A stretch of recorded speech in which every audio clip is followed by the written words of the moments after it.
Hey guys, I'm Ghost and welcome back to another Escape from Tarkov guide. In this video, I want to share with you which weapons I like to use depending on what level my traders are or how many rubles I have to work with. In the first part of this video, we're going to talk about my favorite budget weapons for low level traders, and later on we'll cover some high tier weapons that you'll have access to as you unlock higher level traders or have more rubles to spend. Obviously, you won't have access to meta ammo early in your progression, but that doesn't mean you can't take down enemies. Remember that in Tarkov, most ammo will one-tap an enemy with a clean face or headshot. My hope is that this helps you build some kits and also gives you goals to work towards in terms of which traders you want to focus on leveling up. One quick warning, if you do not have access to any of the items I mentioned immediately, you will have access to them later in the game. All you need to do is keep leveling up the traders, unlock the flea market, and continue hammering out your quests. It's a little tricky to pinpoint when you'll have access to all of these items because PSG is famous for constantly moving the goalposts. Again, if you don't have access to any of these items right now, just keep grinding and you'll lock them soon enough. Let's get into it.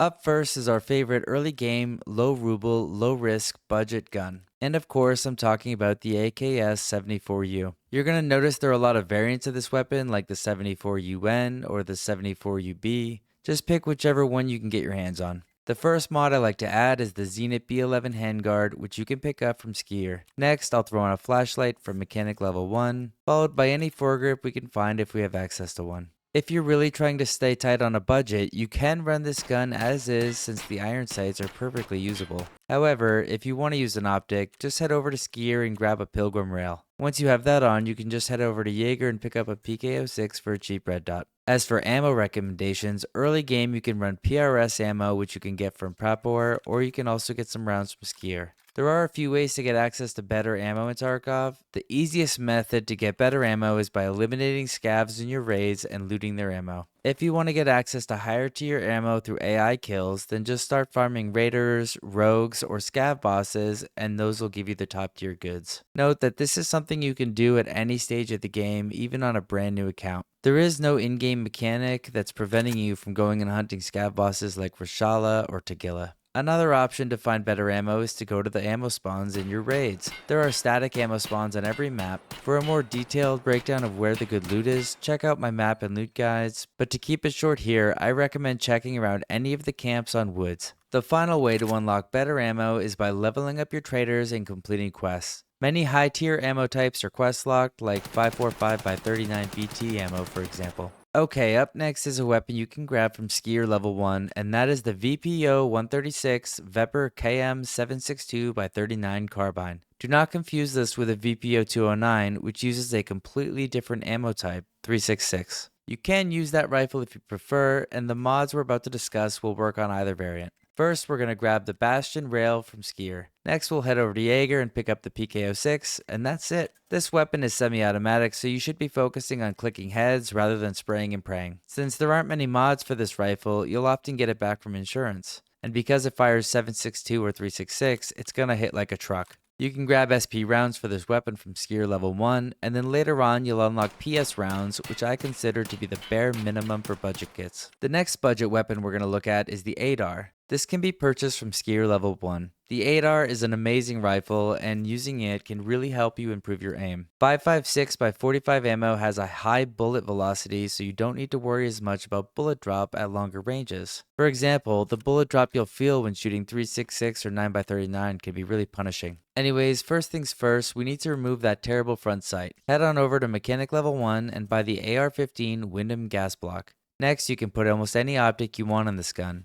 The PK06 is my go-to because it's just so inexpensive, but for variety's sake, let's choose another option from Skier level 1. For early game ammo, just grab yourself some RRLP from Peacekeeper level 1 and try to peel MA55 off the cold dead corpses of scavs whenever you can. And that's it. As you know, there's a lot more you can do with your weapons in Tarkov as there are almost infinite combinations. The more you play, level traders, and unlock the flea market, the more options you're going to have access to. The last weapon we're going to look at is the VPO 215 Gore Nasty, which you can buy from Jaeger level 1 for a mere 18,500 rubles. Just buy the rifle, throw an optic on it if you want, and start clicking heads. You'll need to level up your bolt action skill eventually anyway, so using this weapon is a great way to do it. I know, everybody countries running the Marlin, and that is the current meta for close range fights, but buying that weapon costs nearly 70,000 rubles, and you won't even unlock it until you get Jaeger level 2. The 366 ammo for the Gore Nasty can be purchased directly from Jaeger, and if you're looking for the best 366 ammo, look no further than the AP rounds. Now let's move on to some of my favorite mid-game staples.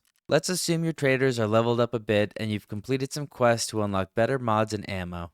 The first mid-game weapon I like to use is the AK-74N. This essentially replaces the AKS-74U in my opinion. The full-sized AK-74 has much better handling and recoil control, so I recommend switching as soon as you can. First, let's remove the front sight and rail and replace it with the Bastion rail from Skier. Next, we're going to add an optic of your choice, and after that, swap out the handguard. You can pick whichever variant you think looks the coolest. Once that's done, we'll need to replace the muzzle brake with one that helps with recoil control. You can go loud or quiet depending on what type of raid you're trying to have. From there, you have a few more options. I like to add a foregrip for improved ergonomics and recoil control, and then I'll swap out the pistol grip for even more ergo. The RK3 is cheap and reliable.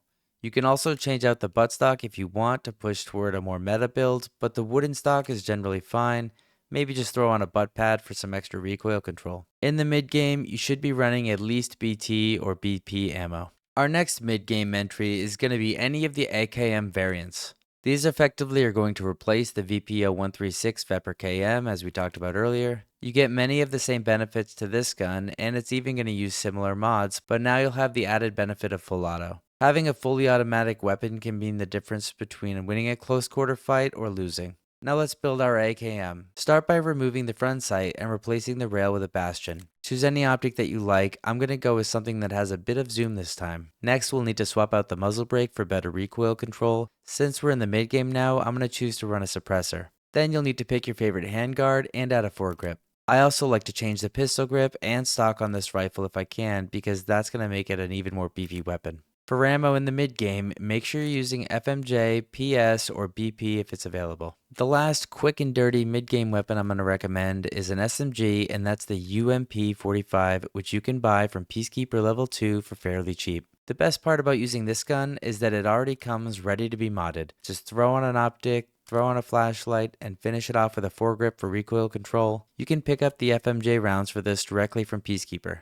Alright, let's move on to the fun stuff, and let's assume Nikita has richly blessed you and the rubles are starting to flow. Now we can start using meta weapons. We're going to look at a few of my absolute favorite builds in Escape from Tarkov. First up is the SR25. Start by adding the Lancer handguard, then you'll need some Magpul rails for flashlights and foregrips, so go ahead and throw those on. My favorite foregrip is the Stark, so let's use that, followed by a flashlight. Next, we'll need to choose a suppressor. You can min-max suppressors if you want, but honestly, I just pick whichever one that looks good. The gun is already insane. After that, we're going to want to swap out the pistol grip for a growl. On the back end, I like to use the ARE buffer tube with a Mo buttstock and a rubber butt pad. For the optics, I'll keep it simple and just throw in the Night Force 30mm mount paired with the Razor HD.